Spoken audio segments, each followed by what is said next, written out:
viewers, this is how to checkmate an opponent with just a king and a queen. Let's say you got to an endgame where you promoted your pawn to a queen, but you don't know how to checkmate the opponent. The first thing you want to do is kind of create a box around the king. So let's say the first move you do is this. You know, check him. You already have a pretty small box. You checked him. So let's say he moves here. You can make a lot smaller box like this.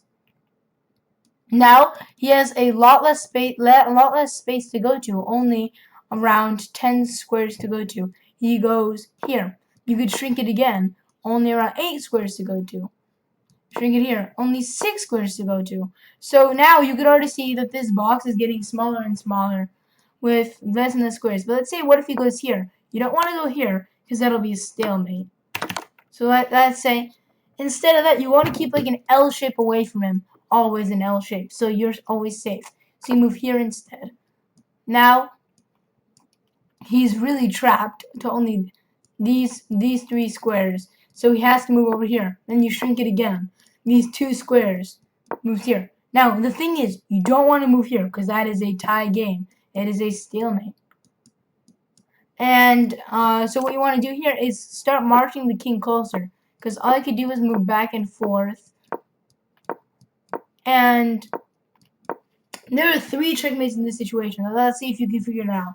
So the first one is, you could just put it right in front of the king and queen, kind of acting as a barrier. King can't go anywhere, and that's a checkmate.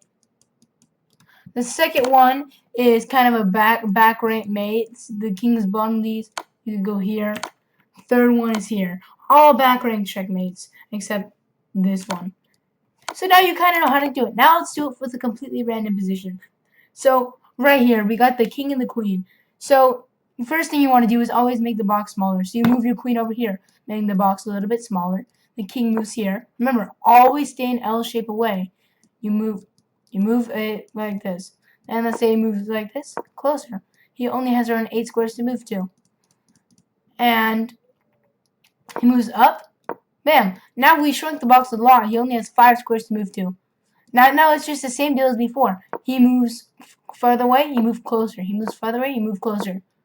He moves further away. Now, remember, if you ever get into this position, do not move your queen closer, because that will be a stalemate.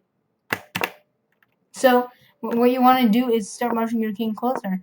He can only move back and forth between these 2 squares. So you just keep doing that. And then you have the same 3 checkmates. All 3 checkmates. Well, if you enjoyed the video, like and subscribe. But again, you never have to. Thanks for watching.